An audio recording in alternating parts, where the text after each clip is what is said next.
ממשיכים עם תמונות בלעדיות מהנשקייה של צה"ל שהתפוצצה לאחר שחייל השליך שם סיגריה. הידיעה פורסמה לראשונה בעיתון ידיעות אחרונות. הערב אנחנו מדווחים שהנשקייה הייתה עשויה מלוחות אסבסט, והחיילים שהוצבו לשמור עליה נחשפו ועדיין נחשפים לסיבים רעילים.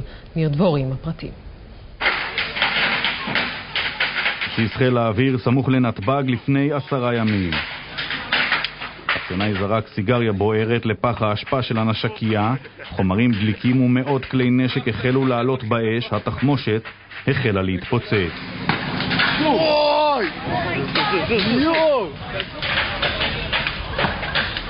רק לדבר אחד, אף אחד לא שם לב.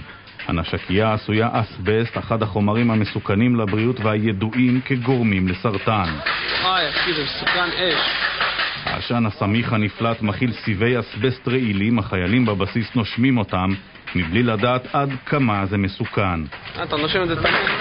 גם פעולות הכיבוי היו צריכות להתבצע על פי ההנחיות לטיפול בחומרים מסוכנים, אבל זה לא קרה. אכן הוברר מעל לכל ספק שסיבי אסבסט דקיקים, בעיקר בין היתר מה שאנחנו קוראים לו סיבים של אסבסט פריך, עלולים להיות גורם פוטנציאלי לתחלואה ממאירה. לאחר שקובתה האש הוחלט להציב שמירה על המקום, וכך בימים האחרונים שומרים חיילי הבסיס על הנשקייה, מסביב לשעון נחשפים יום יום לסיבי האסבסט מבלי שהפסולת הרעילה תטופל באופן הראוי. כבר לפני 3 שנים כתב מבקר המדינה בדוח שחיבר כי על צה"ל לפרק את מבנה האסבסט בבסיסים. לפני חודשיים נחקק בכנסת חוק האסבסט, האוסר שימוש באסבסט במבני ציבור ומתקני תעשייה.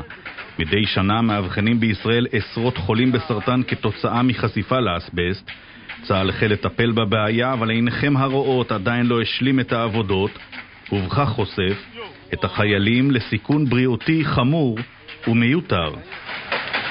בתגובה אומרים בדובר צה"ל שיומיים לאחר השריפה רוססו שרידי החומר כדי שיצמדו לקרקע.